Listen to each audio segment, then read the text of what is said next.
Admiral Una Park stood at the center of the bridge, her hands clasped behind her back as she watched the stars stretch into long white lines. The flagship Defiant shook gently as its engines pushed harder than any human ship had ever pushed before. Around her, 12 warships followed in perfect formation, their hulls gleaming under the light of distant suns. Today was the day humanity would cross the void. The void was a region of space that stretched for thousands of light years. It was empty, dark, and filled with strange gravitational waves that could tear ships apart. Every probe humanity had sent into it had been destroyed. Every scientist had said crossing it was impossible. But Admiral Una had not become the youngest fleet commander in history by believing in the word impossible. "Admiral, we are approaching the entry point," said Lieutenant Taiho Kim from his navigation station. He was a young man with sharp eyes and steady hands. He had calculated this route himself, spending 3 years running simulations until he found a path through the chaos. "All ships report ready," added Captain G.H. Choi through the communication channel. She commanded the destroyer Tempest, and her voice was calm despite the danger ahead. "We are with you, Admiral." Una nodded slowly. She looked around at her crew. These men and women had volunteered for this mission, knowing they might never return. Earth had sent them not as conquerors, but as explorers. For 300 years, humanity had been alone in their corner of the galaxy. Today, that would change. "Take us in," Una ordered. The Defiance entered the void. At first, there was only darkness. The stars disappeared. The sensor showed nothing but empty space stretching in every direction. The ship shook as gravitational waves struck the hull, but the engineers had built these vessels strong. They were made from compressed asteroid cores, designed to survive impacts that would shatter ordinary metal. Hours passed, then days. The crew worked in shifts, never resting, always watching. Lieutenant Taiho made constant adjustments to their course, navigating through invisible dangers with nothing but mathematics and instinct. In the engine room, Chief Engineer Do-Han Lee kept the reactors running at full power, his hands never leaving the controls. On the 5th day, something changed. "Admiral," Taiho said suddenly, his voice breaking the silence on the bridge. "I am detecting signals. Thousands of them." Una walked to his station and looked at the screen. It was filled with lights, each one representing a transmission. Radio waves, laser communications, energy signatures of ships and stations. After centuries of silence, humanity was finally hearing the voices of others. "We made it," whispered someone behind her. The fleet emerged from the void into a region of space filled with life. Stations floated near massive planets. Ships of strange designs moved between stars. And directly ahead, a single vessel was approaching them at high speed. "It is a scout ship," reported the sensor officer. "Unknown design. They are scanning us." Una straightened her uniform. "Open a channel. Let them know we come in peace." The communication officer worked quickly. "Channel open, Admiral." "This is Admiral Una Park of the United Earth Fleet," she said clearly. "We have crossed the void from human space. We come as explorers and hope to establish peaceful contact with your people." There was a long pause. Then a voice came through, translated by the ship's computers into broken but understandable words. "You cross the void? That is not possible. The void kills all who enter." "And yet here we are," Una replied with a small smile. Another pause. When the alien spoke again, there was fear in its voice. "Stay where you are. Do not move. I must report this to the High Council." The scout ship turned and fled at maximum speed. Una watched it go, feeling a strange mix of pride and concern. They had expected curiosity, maybe caution, but that had sounded like terror. "Admiral," said GA over the communication channel. "Our sensors are picking up a massive burst of transmissions. The scout is broadcasting on all frequencies." "What are they saying?" There was a moment of silence as the computers translated. Then Jihee's voice came back, quieter than before. "They are saying, the Deathless have arrived." The name spread across the galaxy like fire. Within hours, every species in the Galactic Accord knew that humans had crossed the void. Emergency meetings were called on 100 worlds. Military fleets were put on alert. Scientists argued that it must be a mistake, a trick, an impossibility. But the evidence was undeniable that the humans were real, and they were here. On the bridge of the Defiance, Admiral Yuna tried to understand what was happening.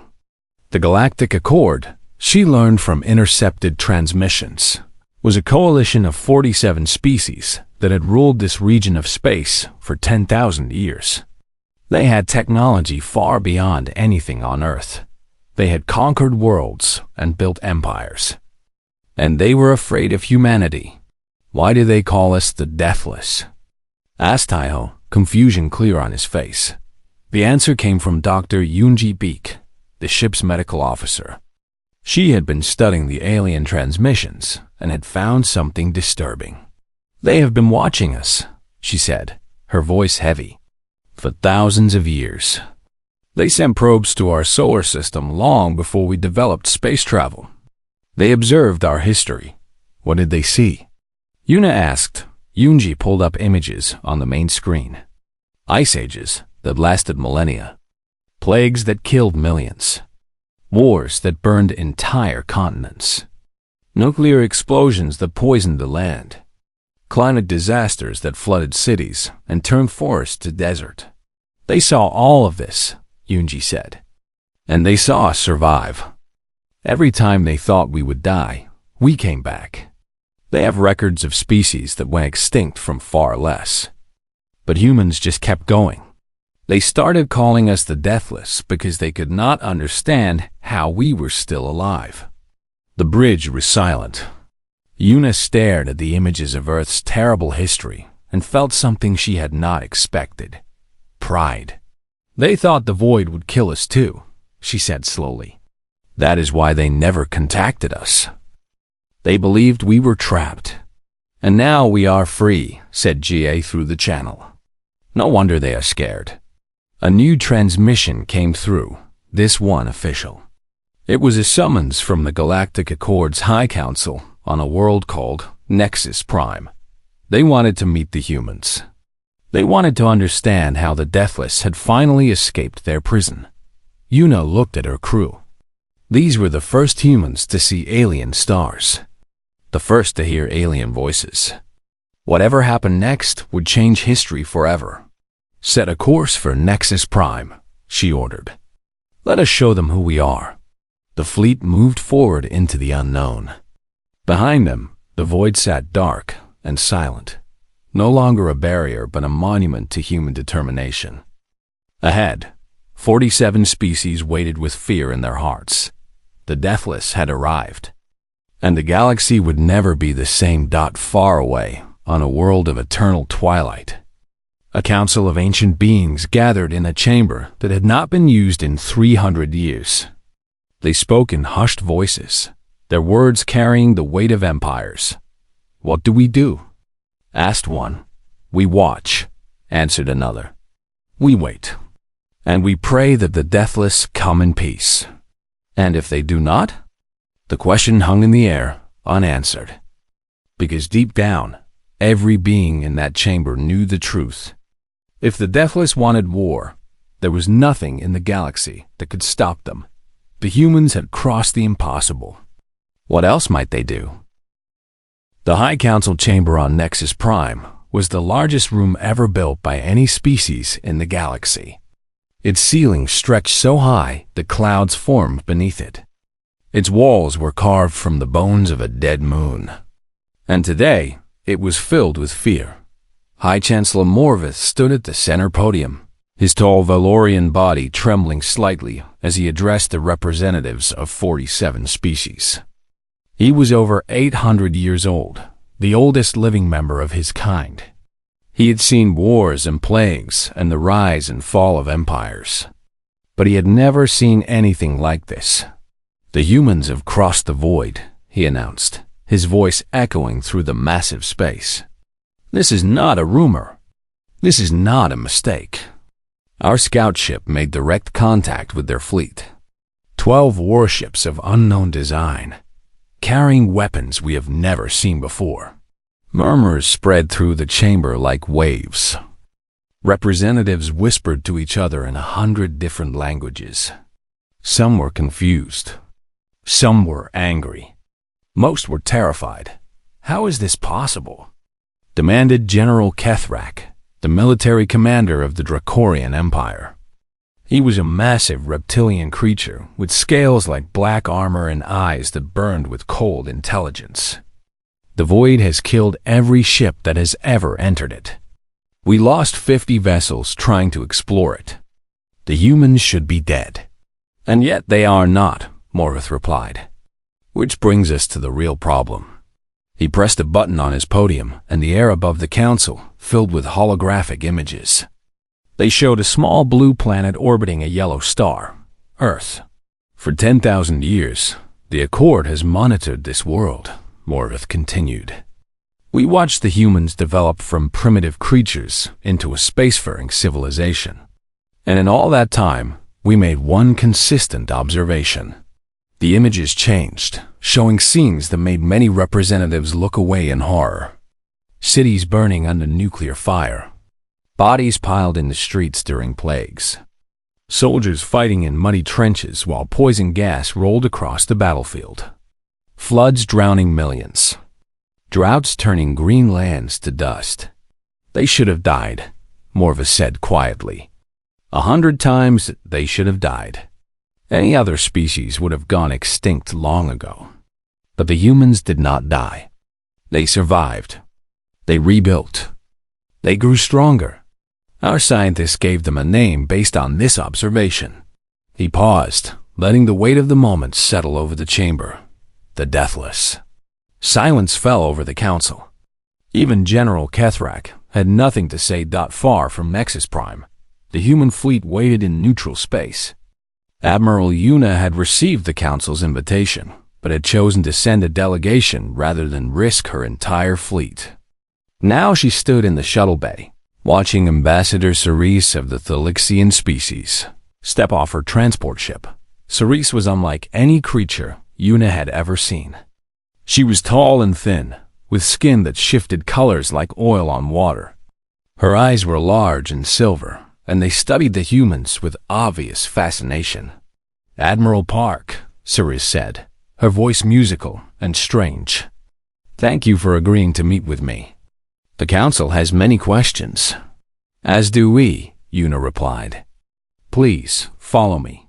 She led the ambassador through the corridors of the Defiance, and Cerise observed everything with careful attention. The metal walls, the uniformed crew members, the weapons mounted at regular intervals.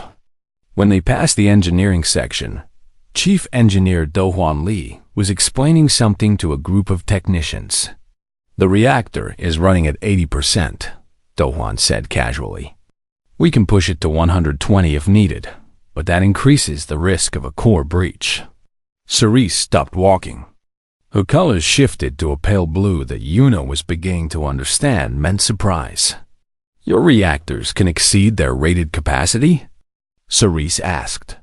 "Of course," Do-Hwan replied, not understanding why this was strange. "All our systems are built with emergency reserves. We never know when we might need extra power." Cerise said nothing, but her colors grew even paler. They continued to the medical bay, where Dr. Yoonji Beek was treating a crew member who had injured his hand during a maintenance procedure. The wound was deep, showing bone, but the man was conscious and talking normally. "Does that not hurt?" Cerise asked, her voice barely a whisper. The crew member looked at his hand and shrugged. "It hurts a lot, actually, but I have had worse." Yoonji finished applying a bandage and gave the man an injection. You will be back on duty in 3 days, she said. Try not to stick your hand in any more machinery. Yes, Doctor. Cerise watched him walk away, her entire body now shifting through colors that had no translation. When she spoke again, her voice was different, smaller, more afraid. Your people experience pain but continue functioning? Of course, Yuna said. How else would we survive? They reached the conference room, where Lieutenant Taiho and Intelligence Officer Hyunwoo Shin were waiting. Cerise sat down slowly, as if she was not sure the chair would support her. I must ask you something, Admiral, she said. And I need an honest answer. Go ahead. Your fleet, these 12 ships, are they the full strength of your military? Yuna exchanged a glance with Hyunwoo, who nodded slightly. There was no reason to lie. No, Yuna said. This is an exploration force. Our main fleet remains in Earth orbit. It consists of approximately 300 warships.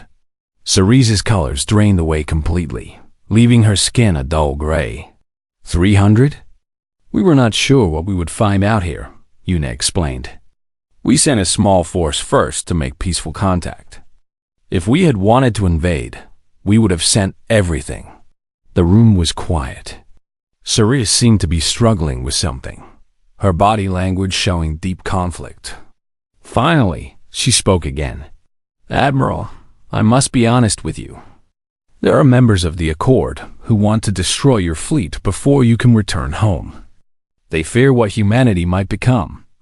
They believe it is better to kill you now than face you later. Yuna's expression did not change. And what do you believe, Ambassador? Cerise was quiet for a long moment. Her colors slowly returned, settling into something warm and golden.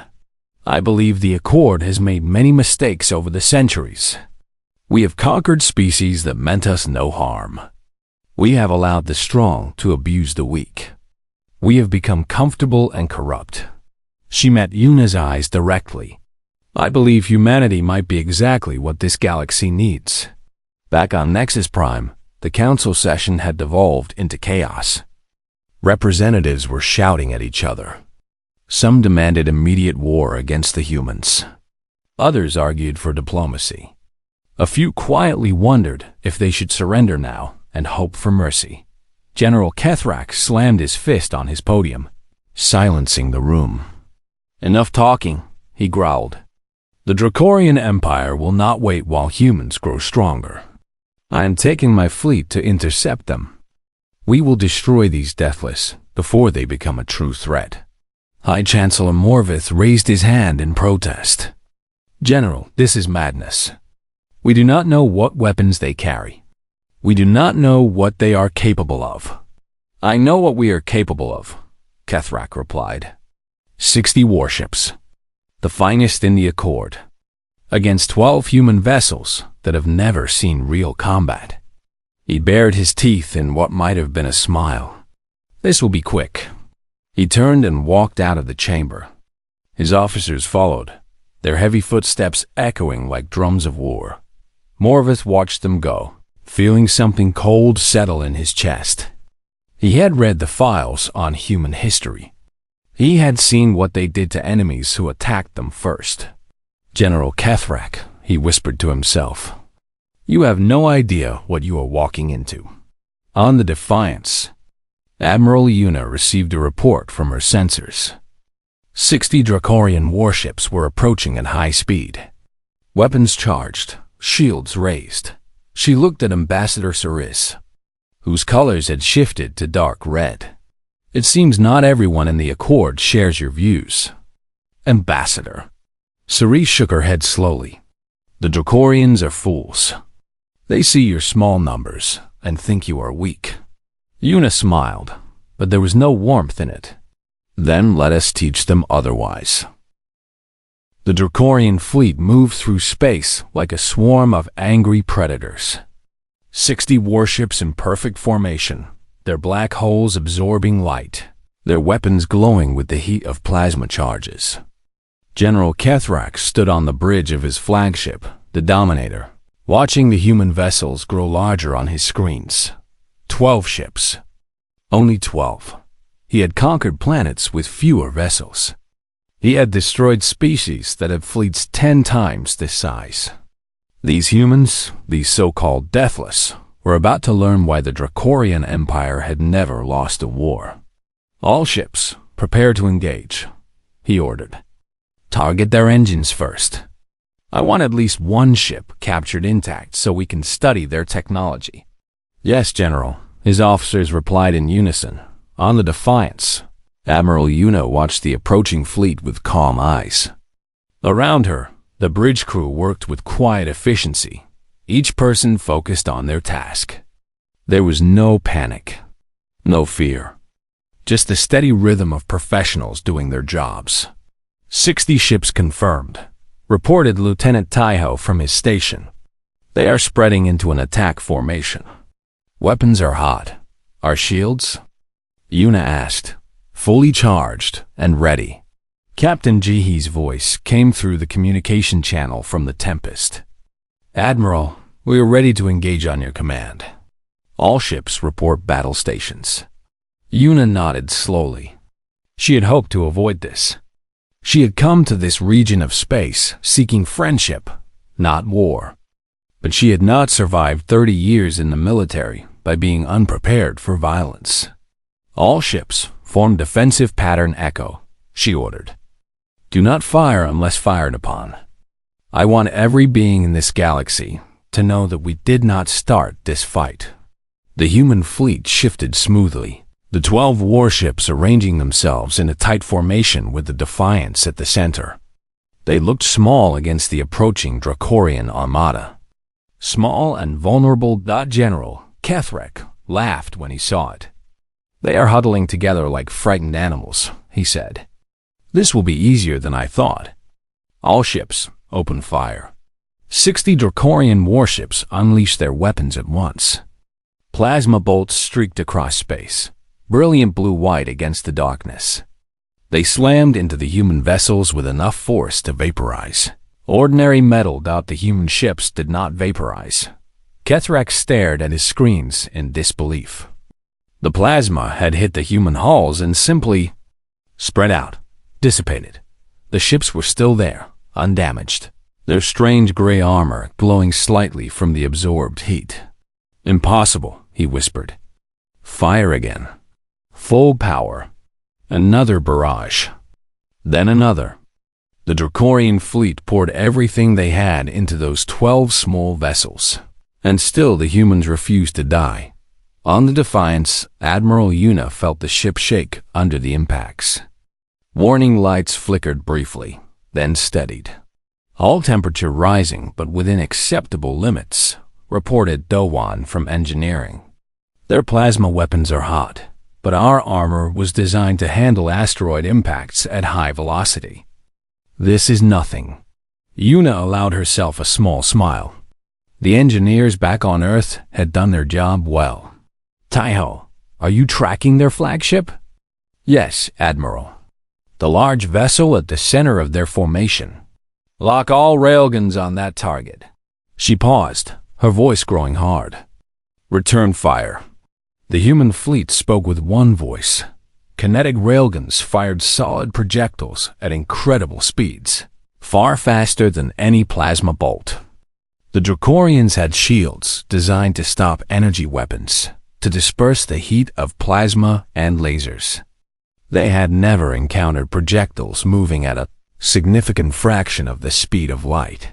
The first railgun round hit a Dracorian cruiser and passed straight through it, entering the front and exiting the back in less than a heartbeat. The ship broke apart in a silent explosion. The second round hit another cruiser. Then another dot in 30 seconds. 6 Dracorian ships were destroyed. General Kethrek gripped his command chair so hard that his claws left marks in the metal. His fleet was dying around him. Ships he had commanded for decades were being torn apart by weapons he could not understand. All ships, evasive action. He roared, spread out. Do not let them target us. But the humans were not finished. pilot Sun Wuhan led a squadron of fighters out of the Defiance's launch bay. These small craft were fast and agile, designed for close combat. They dove into the scattered Dracorian formation like wolves among sheep. "Focus on their engines," Sun Wu ordered his pilots. "Disable, do not destroy. The Admiral wants survivors." The fighters swarmed around the Dracorian flagship, their weapons finding weak points in its armor. Explosions rippled across its hull as engine after engine went dark. The Dominator began to drift, powerless. On the bridge of his dying ship, Kethrak watched his fleet fall apart. 20 ships destroyed, 15 disabled. The rest were fleeing in all directions, their crews terrified beyond reason. He had expected an easy victory. Instead, he had led his people into a slaughter. A human voice came through his communication system. Calm and clear. "Dracorian flagship. This is Admiral Unipark of the United Earth Fleet. Your weapons are offline and your engines are disabled. You may surrender and your crew will be treated with respect. Or you may continue fighting and you will die.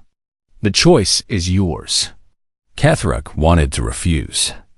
Every instinct in his warrior body screamed at him to fight to the death, to take as many humans with him as possible. But he looked around at his bridge crew, young Dracorians who had trusted him to lead them wisely, and he could not condemn them to die for his pride. "I surrender," he said, the words tasting like ash in his mouth. The battle was over in 20 minutes. The human fleet moved through the debris field, their shuttles launching to rescue survivors. Dr. Yoonji Beek coordinated the medical response, directing teams to pull wounded Dracorians from their broken ships. Many were badly injured. Some were dying. But the humans treated them all with the same care they would give their own people. Kethrak was brought aboard the Defiance under guard. He expected to be thrown in a cell, perhaps tortured for information. Instead, he was taken to the medical bay, where Dr. Yoonji examined his wounds and treated them with gentle hands. "You are injured," she said simply. "These burns need attention. Why are you helping me?" Kethrak demanded. "I tried to destroy your fleet. I would have killed every one of you." Yoonji looked at him with eyes that held no anger, no hatred, just a tired kind of sadness. "Because you are hurt," she said. "And we do not let people suffer if we can help it. Even our enemies." Kethrak did not understand. In his entire life, he had never shown mercy to a defeated foe. Weakness was death. Victory was everything. And yet these humans, these creatures who had just destroyed his fleet with terrifying ease, were saving his life. Admiral Yuna came to see him later, after his wounds were bandaged. She stood before him in silence for a long moment, studying him with dark eyes that seemed to see straight through his scales. "General," she said finally, "I did not want this battle. I came to your space seeking peace. Your people attacked us without warning, without negotiation, without giving us any chance to explain ourselves." "You are a threat," Kethrak growled. "The Deathless must be destroyed before you grow too strong." "And how did that work out for you?" He had no answer. Yuna sat down across from him, her posture relaxed but her eyes still sharp. "Let me tell you something about humans, General. We have fought each other for our entire history. We have burned our own cities, poisoned our own lands, killed millions of our own kind. We know war better than any species in this galaxy." She leaned forward slightly. "But we also know that war is not the only way. We have learned, slowly and painfully, that enemies can become friends. That mercy can be stronger than revenge. That building is better than destroying." She paused. "I could have killed every one of your ships today. Instead, I chose to save as many of your people as possible. Do you understand why?" Kethrak shook his head slowly. "Because tomorrow, I want to sit across from you as an ally, not an enemy. Because the galaxy is large and dangerous, and we are stronger together than apart. Because I believe that even Dracorians can learn to be better than they were."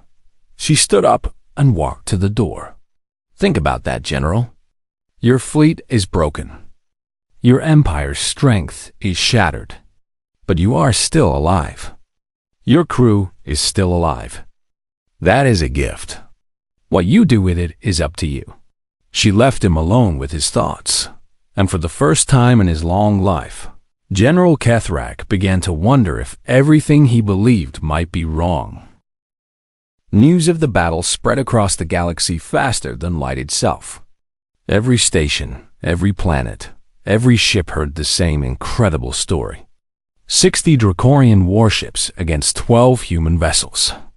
The Dracorians destroyed in 20 minutes. And then, impossibly, the humans had saved the survivors instead of finishing them off.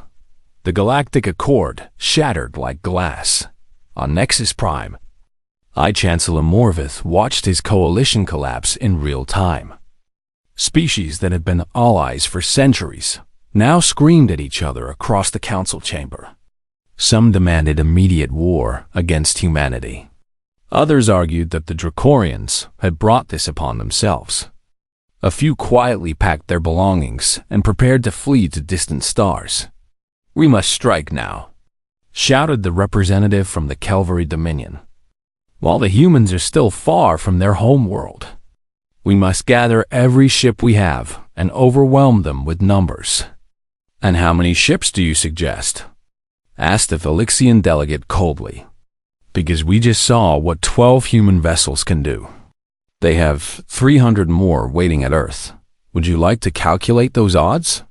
The argument continued, growing louder and more desperate. Morvith listened to it all with a heavy heart. He had led the Accord for 200 years. He had believed in its mission of peace and cooperation. And now he was watching it die not far from the chaos of Nexus Prime. Ambassador Ceres made a decision that would change her life forever. She stood in the shuttle bay of the Defiance, facing Admiral Yuna with silver eyes full of determination. "I cannot return to the Accord," Ceres said. "They will arrest me for meeting with you without authorization. They will call me a traitor." She paused. "Perhaps I am one." Yuna studied her carefully. "What are you asking for, Ambassador?" "Asylum, protection, a place on your ship." Ceres's color shifted to deep gold, the Thalixian shade of sincerity, and a chance to help build something better than what I'm leaving behind. "Why should I trust you?" Ceres reached into her robes and pulled out a small data crystal. "Because I am bringing you information that could save your entire species. The Dracorians have been building something in secret for decades. They call it the World Breaker." She placed the crystal in Yuna's hand. "It is a weapon capable of destroying planets. It was designed to end wars with a single shot, to make the Dracorian Empire invincible. And now that their fleet is broken, they are desperate. Desperate enough to use it." Yuna's expression did not change, but her grip on the crystal tightened. "Where is this weapon?" "Orbiting the Dracorian homeworld. They can have it operational within days." Ceres met the Admiral's eyes directly. "If they fire it at Earth, your planet will die, along with every human being on it." The conference room of the Defiance had never felt so small. Admiral Yuna sat at the head of the table, surrounded by her senior officers. Lieutenant Taiho, Captain Jie, Engineer Doan, Dr. Yunji, Intelligence Officer Hyunwoo, and Pilot Sunwoo all listened in grim silence. Ceres explained what she knew. "The World Breaker uses focused gravitational waves," Ceres said, manipulating a holographic display that showed the weapon's design. It can target a planet's core and cause it to collapse inward. The resulting implosion would crack the planet in half. "How certain are you about this information?" asked Yunwoo, his sharp mind already analyzing the tactical implications. "I served on the committee that oversaw its construction before I became an ambassador," Ceres replied. "I know its capabilities. I know its weaknesses.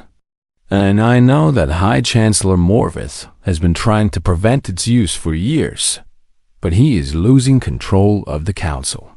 Captain G.A. leaned forward. Can we destroy it before they use it? Perhaps. The weapon is heavily defended, but it has one significant vulnerability.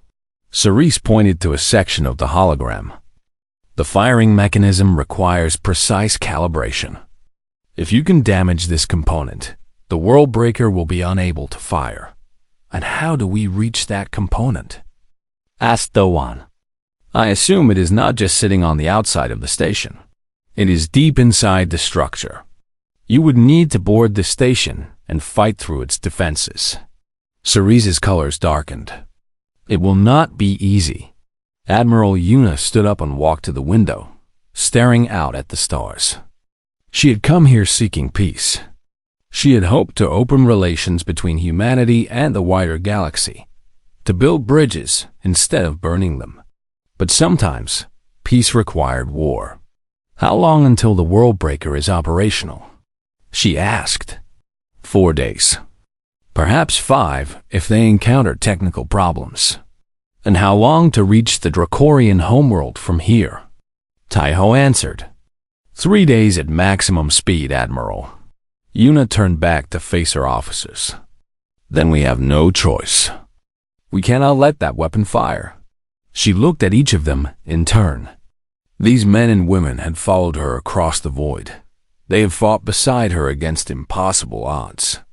She knew they would follow her again, even into the heart of enemy territory. Taiho, plot a course for Draken Prime. Ga, I want all ships ready for combat. Dawan, push the reactors as hard as you can. Yunji, prepare the medical bay for heavy casualties. Hyunwoo, work with Ambassador Cerise to identify every weakness in their defenses. Sunwoo, your fighters will lead the assault on the station. What about reinforcements from Earth? Asked Ga. There is no time. Even if we send a message now, they could not reach us before the World Breaker is ready. Yuna's voice was steady. We do this alone. Dawan raised a concern. Admiral, we only have 6 ships left in fighting condition. The Dracorians will have their entire home fleet defending that station. We will be outnumbered 20-1. I know. Yuna allowed herself a small, grim smile. Good odds for humans. But there was hope where they had not expected it. Ambassador Cerise had not been the only one watching the battle with the Dracorian fleet. Other species had seen it too. Species that had lived under the Accord's control for centuries, never strong enough to challenge their oppressors. Over the next 2 days, as the human fleet raced toward Draken Prime, messages began to arrive. The Valorians sent a squadron of fast cruisers. The Thalixians contributed medical ships and supplies. 3 smaller species, ones whose names were barely known outside their own systems, each sent a handful of vessels with crews ready to fight. Thought it was not much. Perhaps 30 ships in total. But it was something. Why are they helping us? Asked Sunwoo as he watched another alien vessel join their growing fleet. Cerise answered him. Because you showed them something they had forgotten was possible. You defeated a superior force and then showed mercy. You treated your enemies with kindness instead of cruelty. Her colors glowed warm and bright. The Accord ruled through fear. You are offering something different. Hope. On the 3rd day, the combined fleet dropped out of faster-than-light travel at the edge of the Dracorian system. Ahead of them, orbiting a planet of red deserts and iron mountains, was the World Breaker. It was enormous. Larger than any station Yuna had ever seen. Bristling with weapons and surrounded by a defensive fleet of over 100 ships. And at its heart, the instrument of Earth's destruction was slowly powering up. Admiral. Yuna stood on her bridge and looked at what she was facing. 6 human warships. 30 allied vessels. Against the combined might of the Dracorian Home Defense Force, she opened a channel to her entire fleet. All ships. This is Admiral Park, Today, we fight not just for Earth, but for everyone who has suffered under tyranny. The Dracorians believe they can destroy our home with the push of a button. We are here to prove them wrong." She paused, letting her words sink in. "Some of us will not survive this battle. I will not lie to you about that. But what we do here will be remembered for generations.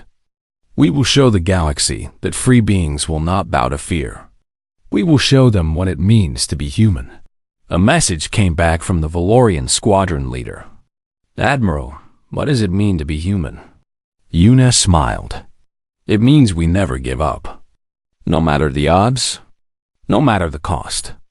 We fight until we win or until we die trying."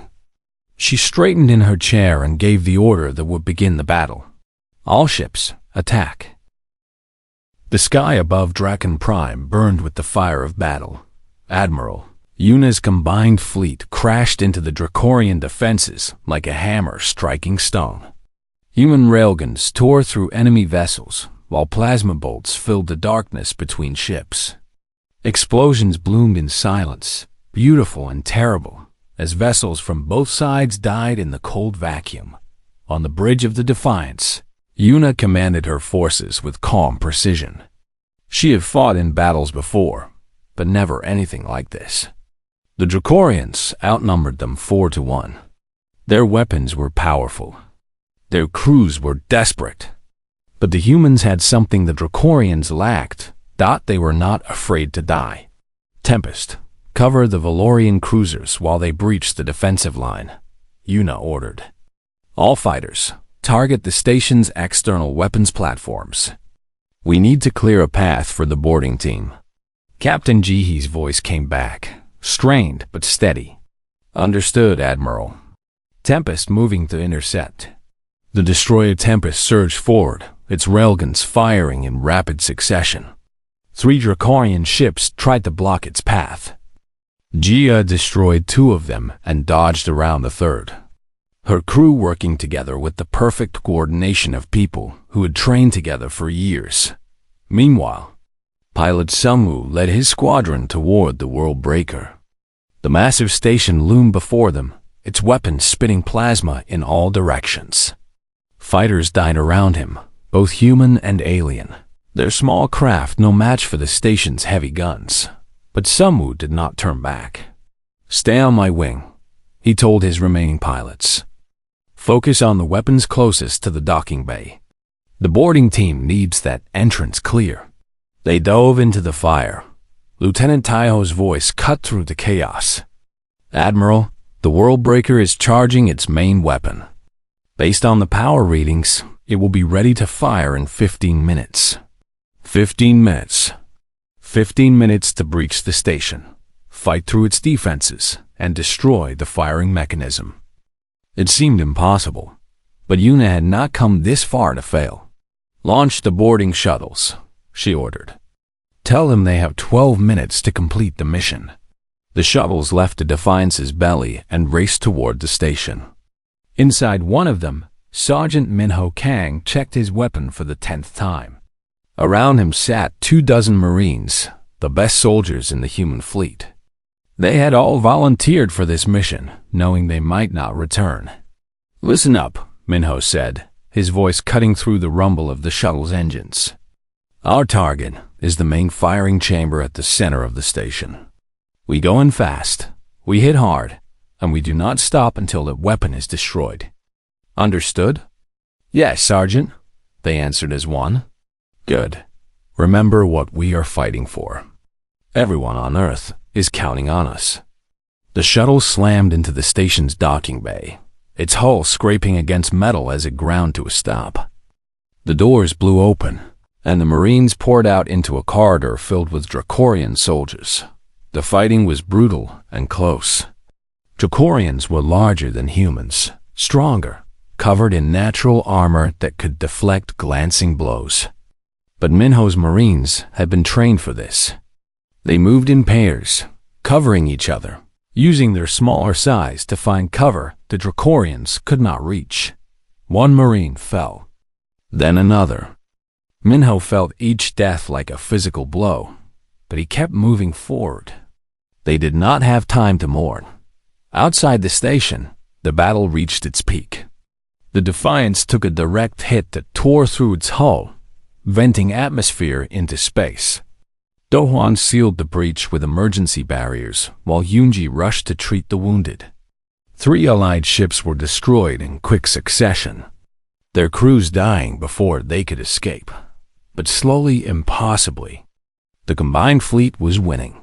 The Dracorian defenders had expected an easy victory. They had expected the humans to flee when they saw the overwhelming numbers. Instead, the humans fought like demons, taking risks no sane species would take, sacrificing themselves to protect their allies. 1 human cruiser, its engines destroyed and its weapons nearly depleted, flew directly into a Dracorian battleship. The resulting explosion took out 4 enemy vessels. The Valorians, inspired by such sacrifice, fought harder than they had ever fought in their long history. The Thalixians provided cover fire with precision that surprised even themselves. The smaller species, the ones who had never been warriors, discovered that courage was not about being unafraid. It was about fighting anyway. Inside the station, Minho's team reached the main firing chamber with 3 minutes to spare. They had started with 24 Marines. 12 remained. The chamber was massive, filled with humming machinery and crackling energy.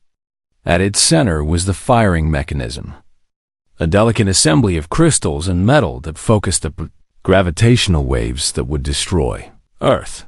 And guarding it was the station's last line of defense, 50 Dracorian elite soldiers, the best their empire had to offer.